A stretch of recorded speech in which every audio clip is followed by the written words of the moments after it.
demonstrate two of our grads today and talk about the other one, which is our EG8 and our epoxy. Okay.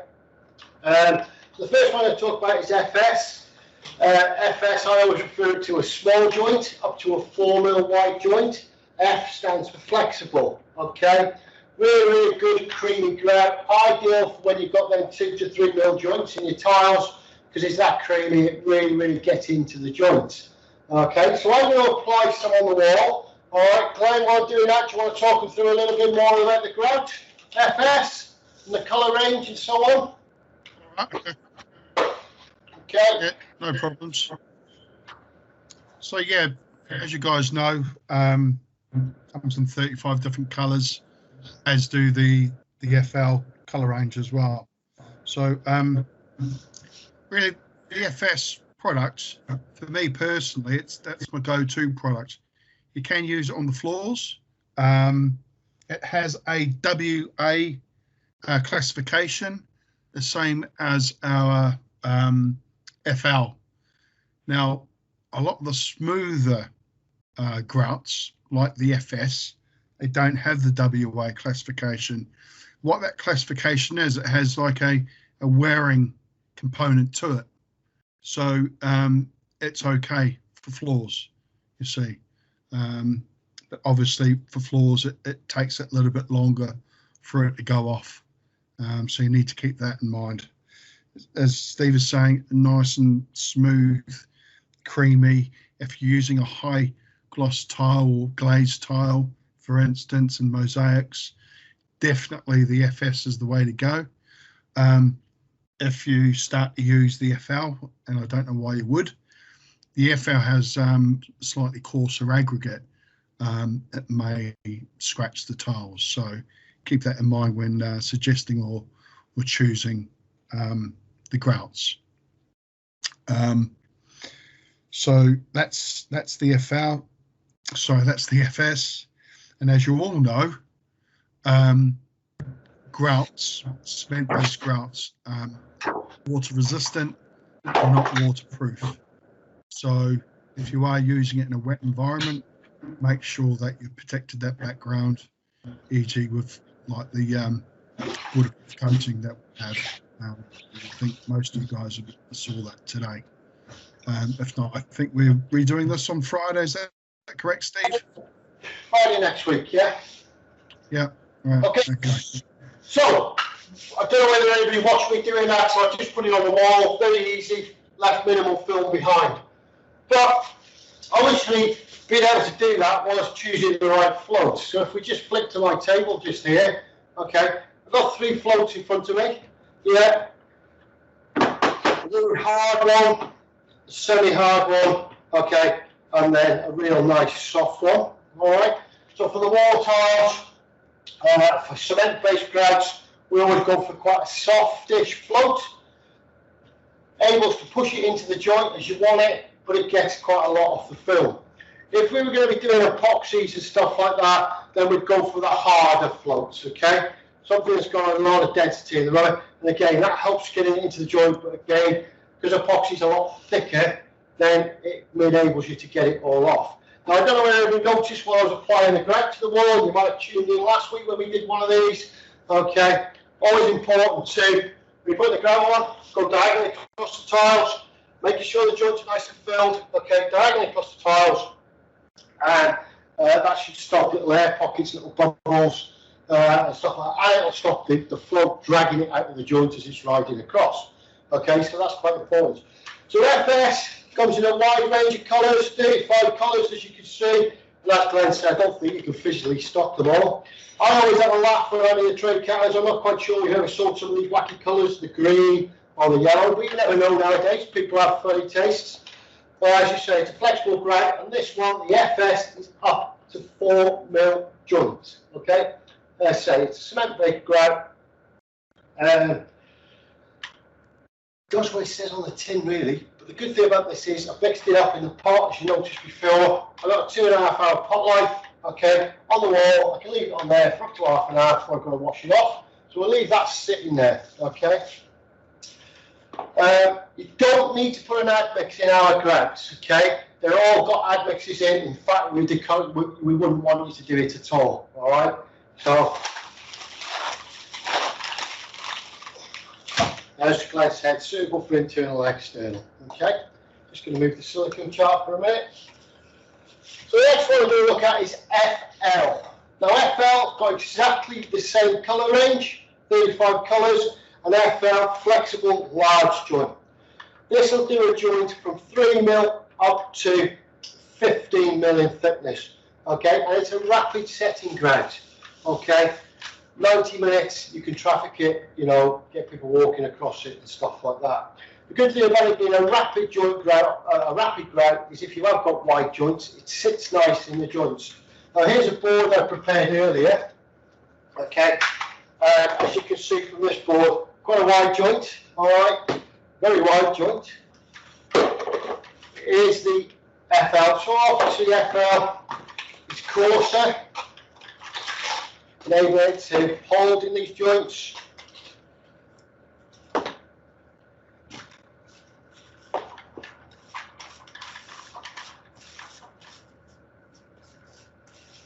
And when you've got grout joints this width, yeah, you really want them to be flush. You don't want them to be dragging and sinking in the joints. Nothing worse than that. What you get if the grouts sink in the joints, obviously all the muck gets trapped in there, all the dirt, okay, and so on. So the flusher the joint, the better, and obviously it looks neater in the tiling.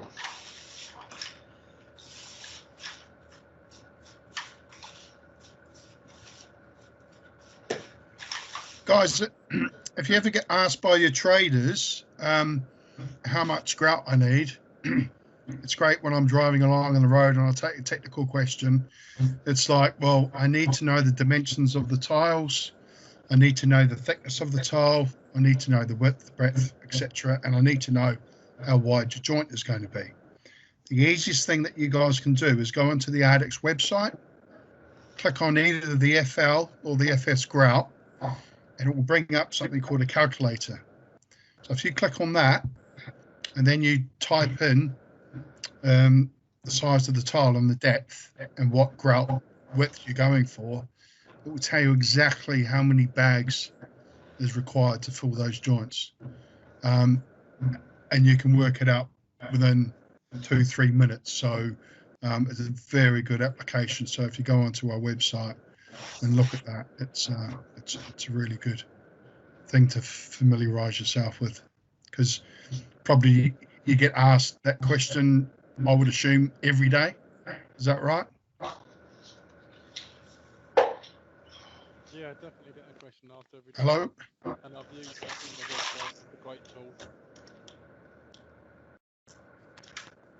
Oh, I can barely hear someone. Yeah, Simon, I've used that on your website quite a few times, because at least once a day we get asked that question. If not, and it's a great tool on your website. It's certainly helped me out on many occasions. Yeah, that's it. I also about grouts. Sorry, Steve, I just want to tackle a couple of questions before we go ahead.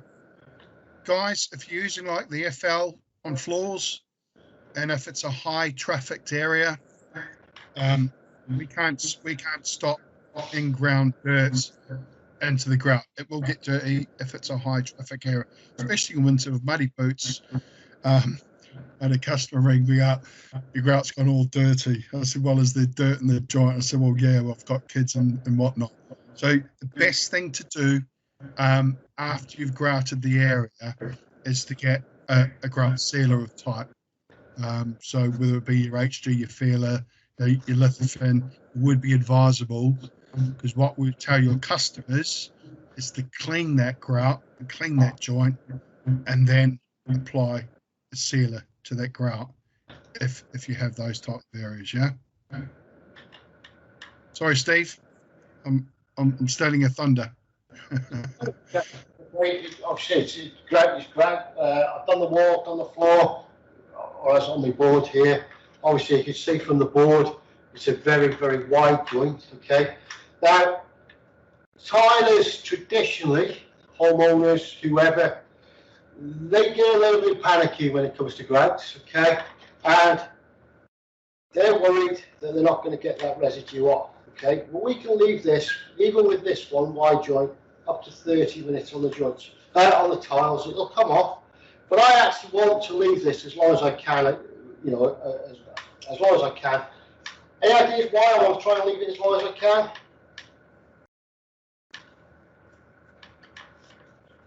No? Okay. Not that many more water into the joints when you're in the If I start washing it off now, I've got a nice flush joint at the moment, and I don't want to pull too much out of that joint if I can help it.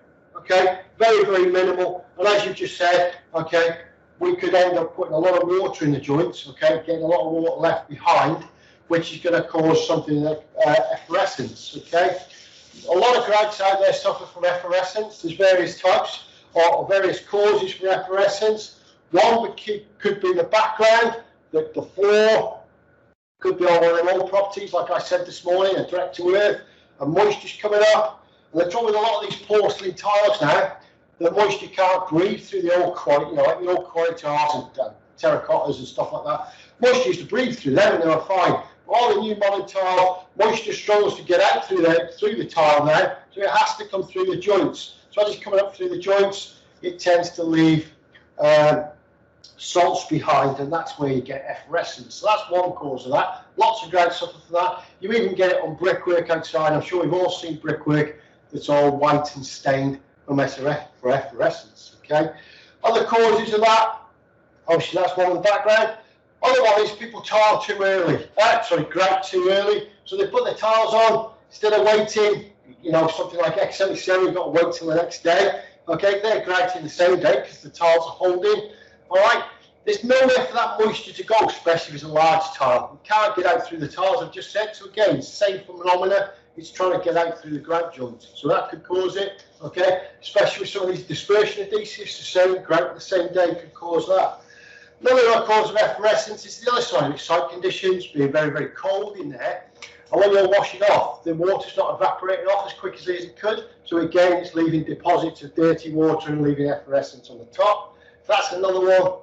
And again, overwatering when you're washing off, or even overwatering the product when you try to apply it in. Because some people with these products, you know, they try and hold a little bit of water back because they want it thicker, especially if you're going on the wider joint like we've got here. But we shouldn't need to do that. Okay, so they're the various causes that you get efflorescence. It's never really a grout problem. It's always related to either the background or the way it's been washed off. And I'm sure you heard in one of the other sessions over the last few weeks, obviously these wash buoys are very good for washing off, as long as they're rinsed out really well, okay? And my experience of watching tilers on big jobs, especially with wash buoys, they dip it in the water, into the tray, push the sponge in, cleans it out, and then they just give it a glance over the roller, and you actually hold it up. You can actually see the water dripping out of it. Well, that's going to leave excess water on the face. So that wants to be almost dry, which we're going to look at in a minute, okay? So there's a couple of things to go through. So when we're waiting for this to firm up in the joints a little bit, okay, so we've got our FS and FL, again, suitable for swimming pools and all that type of scenario, all right? But within a swimming pool, to use a cement-based grout, they've got to keep the chemical balance absolutely spot on. If the chemical balance is out on that pool, okay, the actual chemicals in the pool will eat away at the grout to dissolve the cement-based grout. So that's why a lot of times when people are doing swimming pools, spas and stuff like that, they switch to an epoxy grout. Okay, so here at ARDEX we have two epoxy grouts. We have the ARDEX EG8 and the ARDEX WA. But the EG8 is probably the favoured one for all the guys out there in the trade, because it's the best one for working with and for working time. Okay. From my experience with an epoxy grout going back years and years ago when I was on the tools, okay, and I did thousands and thousands of meters of epoxy grouting because it was very popular there. Then when you know, all the hygiene areas and that had to be done with epoxy grouts. So hospitals, major kitchens, you know, showers everywhere. We were using epoxy, miles and miles of it. And in them days, it was a git, okay? Excuse my French for anybody on the thing, all right? But you literally had to have Scotch-Brite pads, very minimal working time. It was like treacle to spray. And we used to have to carry kettles to get hot water. It would not come off with cold water. You had to have warm water to get it off, and it was an absolute nightmare. And the epoxies as well, very bad for your skin. It was eating at your skin and everything. The modern day ones are far easier. Now EG8, yeah. So go back to the olden days, because of the issues getting the epoxy off and it being a right git, you know, we were almost washing off straight away, which again was leading into it pulling out the joints, sinking. Yeah, the epoxy in the pot was going off after 10 minutes. Absolute nightmare. So the new EG8, or the ARDEX EG8, when I first seen that when I joined ARDEX, I went, Jesus, where was this years ago when I was struggling? You can mix that pot up, yeah, apply it to the joints, and it's really creamy. It's not thick, it's not heavy to be spreading. There isn't a lot different to spread an EG8 than to spread this FL. Okay, get it in the joints, and then after 15 minutes, you can start washing it off, but you can leave it up to an hour, okay? And it'll still come off the face of the tile with minimal ease. You don't have to get a Scotch-Brite pad on it unless it's these really textured swimming pool tiles, okay? It really, really is easy to get off, okay? So there's another option. Comes in 5 colours, okay? So if somebody's ever asking you about a swimming pool or spa, you know, hot tub or anything, I'd recommend going with the EG8, that type of stuff. It's also chemical resistant, so if you're going to be using it in swimming pool, in chemical areas where there's lots of spillages, labs and stuff like that, again, it can be used there. All right. So what I'm going to do now, I'm going to go back to the FS and FL. You're going to notice if Charlotte can flick to the camera on the wall, okay, I can just get the spray right. What I'm going to do with it, I've got a little spray ball, hopefully you can see that, and I'm just going to, if I can get it right, spray the surface of the tiles, then a bit of a mist of water, and what that's going to do is soften up any of the residue left behind. I've got a crossover of grout here, hang on, don't want to contaminate it, just swap the glove over. And I'm going to do, while I'm watching the wall off, I'm going to do the same with the FL. The FL's probably could do with a little bit longer, but I'm just conscious of time. So I'll just give that a coat as well, over the top. A fine mist, not too much, okay, otherwise I'll be guilty of putting too much water on the joints as well. So there we go. So what we can see now, if you come back to this camera, okay, already you can see it emulsifying it on the surface. And we even do this little trick with the pad when we're doing epoxy. Epoxy will do exactly the same. Nice clean sponge, and it's always a good tip. When you've got a sponge, brand new sponge, the ARDEX ones obviously are very, very good. They don't fall to bits. There's nothing worse than going and buying a cheap like car sponge or something like that, and all the bits of the sponge are coming out in your grout joints or anything. When you get a sponge, first thing to do when I get a new sponge is soak it in water. Just get it sitting in the water to soften it up, okay? Now, it almost wants to be hardly any water in it whatsoever. A low dig again. Minimal effort. Now, what I used to find with a lot of these cement-based flexible grouts is, so I'm initially just giving it a rub over, just tidying up the joints. Yeah. Look at that already. That's clean, that's cool. I know it's a white grout, I couldn't find a different colour today. That's my first wash. So with a lot of these flexible grouts, what I used to find was when I was on the tools, okay, was when they dried, it left the polymer film on the tile, and it was an absolute git to get off. You're having to get cleaners and that the next day. With this one, you can get that off. So like any grout, yeah, one wipe from one side, four times again diagonally across the joints. Nice and clean.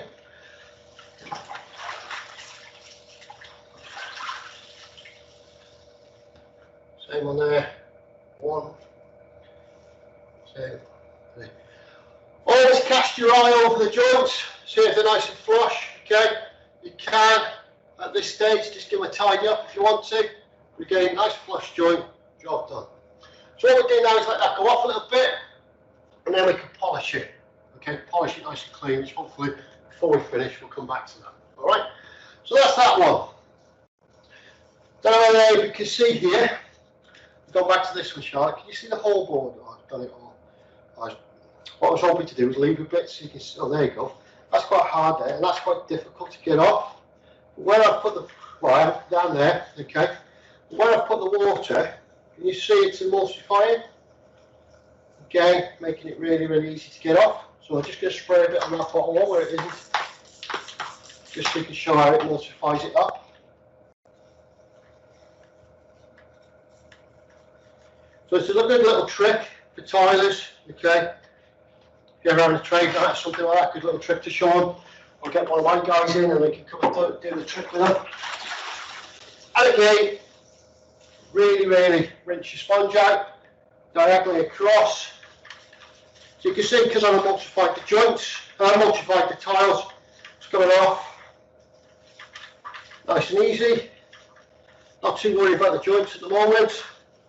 Trying to keep it diagonal. So I've got most of it off the face now, where I've softened it all up.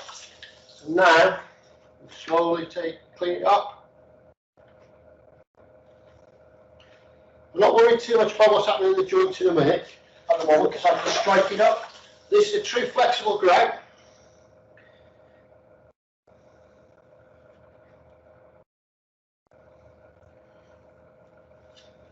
"90 minutes we can be traffic in this, so there's no waiting around. So if you use something like the system this morning, PTB, grout after 3 hours and then grout after 3 hours and then do this, you know, just over 4 hours, customers back in it, corridors in schools or whatever they're doing it.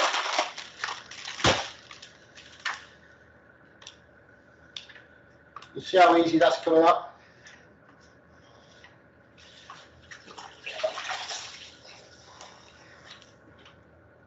I actually quite like this colour in these white tiles. I wasn't sure about it first.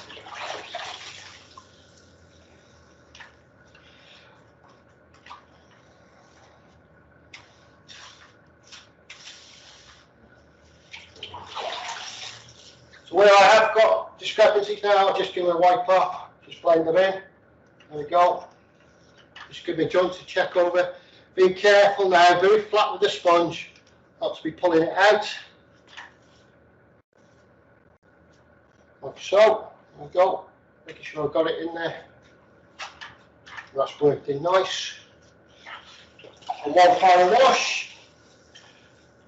Another good thing as well is if they're doing big areas, they should always be changing their water very, very frequently.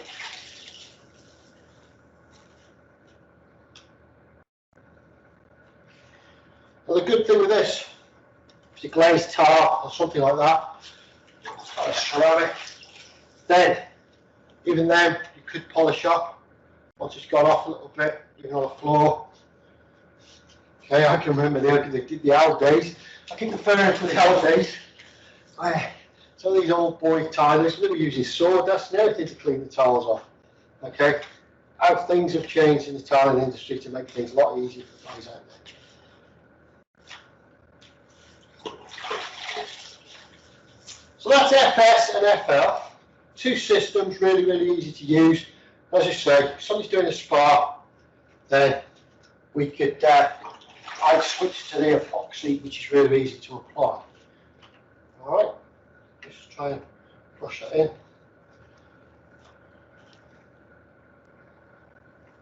I quite like that colour, Charlotte. Okay, I'll let that go a little bit. Again, if there's a little pinhole in the grout, I'll touch that up when I'm doing my polishing. Okay, change my gloves. All right. I'll just have a look at the wall tiles. I'll start to dust up. Just get in on a couple of minutes. So, just while waiting for that to just a little bit longer.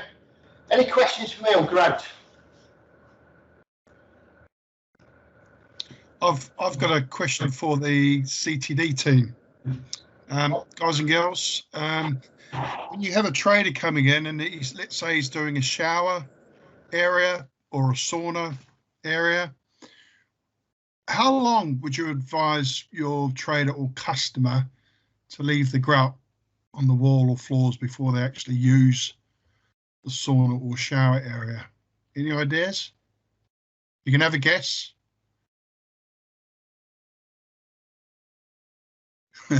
Simon? Oh, can I hear you, Simon? I can't. I can't 48 hours. Sorry? 48 hours. Keep going.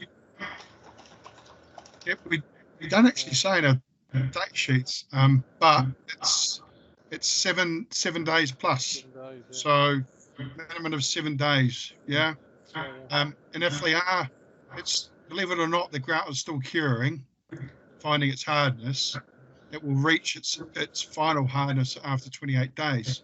So advise your customers, leave it 7 days, but when you are using it, please don't direct the water towards the grout joints if you can help it, you see. So just something else to consider. Okay, so any other questions on grouts? No? Okay, I'm just going to polish this one up. Sean, she says you can't really see it from the film, but there's quite a film of dust on the top now. This was my pet hate, okay, when I was on the tools. I was like one of the foremen in the company, in the tiling company, and we had subcontractors working for us, and they would leave the job with this film off, and they'd tell Mr. and Mrs. Jones, oh, you need to get a cleaner to get that off tomorrow, okay? Realistically, if they were to wait round, all right, with a nice soft pad, you can polish it off, okay? Very, very minimal. And that used to be my pet hate. The amount of times I used to go to jobs and the tilers that we used to have working for us, the mess they used to leave behind. And I'm a true believer, you can be the best tiler in the world, okay? Cutting around, sticking on the wall, or whatever you want to call it, you can be the best tiler in the world. But you can also make it look the worst job ever by messing the grout up, okay? So that's it, all nice and shiny, all nice and clean, not a bit of dust on the film of the tile or whatever, okay? So it's always quite important to just hang around. There's certain times of the year the grouts do sweat a little bit and they take a little bit longer to dry, but it is always worth waiting and polishing it off. And again, when you do that, you can have a quick eye up at the joint just to make sure they're all nice and flush and go from there. This one isn't quite ready yet because it is on the base, it is sweating a little bit. But again, once that's gone off, I do exactly the same with that one. Just give it a polish up and that'll come out nice and clean with the nice wide joint and the nice flush joint as well, which helps. A nice flush joint will help with the muck going in there. Okay, so Simon's got a question. Any preference with cloths to use for polishing the tiles up? To be honest, a nice soft cloth. I used to use t-shirts, whatever I could get hold of. Yeah, it's a nice soft cloth. But the best ones are the ones I can't think what you could. The ones you use for polishing your car. Yeah. Microcloth. Yeah. This is a microfiber. These are really good. As you say, I used to buy them on the roll for the car polishing ones. They were really, really good. Okay, but you can. It's difficult to see from the camera, but the difference that makes is unbelievable. Yeah. Okay. Finally, just to finish off before I go, I'm sorry I took a little bit more of your time than we should. We also do a silicone, the ARDEX ST. Okay, it's a neutral cure silicone. What that means is it won't stain, so you can use it on natural stone and stuff like that, and it won't leak out into the stone. Comes in a wide variety of colours, and the idea of the colours is they cross-match between the various grouts. Okay, very, very easy to apply. A lot of these cheap silicones, very, very difficult to apply. Okay, this really is. And I always say to people, if you know a lot about silicones, the best way to tell a good silicone is just pick it up, feel the weight in it. Yeah, and a real light silicone will tell you there's not much in it. These are quite heavy. I know it doesn't seem a lot, but that really is. They say you can either with gloves on spray a bit of soapy water on it, and then get a tool to thing, or you can use your finger or whatever. But it really, really goes in nice. Okay, creamy. It's not difficult, and again can be used internal and external. And the good thing about this one is it doesn't stain the tiles because it's a neutral cure. Okay, so we do a grout as well. So Thank you to everybody that's tuned in today, especially if you've gone through the whole day. All right. Hope you found it very, very useful. And if you have been in all day, please give us a little bit of feedback in one of the chat boxes. It's really good. All right. So what we've looked at today is subfloor prep and how to prepare the floors in the morning. We've then looked at tanking to make them waterproof. And we've looked at the tile adhesive to apply tiles, or just a couple in our range. And then we finished off with grounds. But what I've actually covered there is the ARDEX system, okay? And again, systems and all that type of things always mean a lot in regards to getting warranties and so on. So hopefully you've enjoyed today.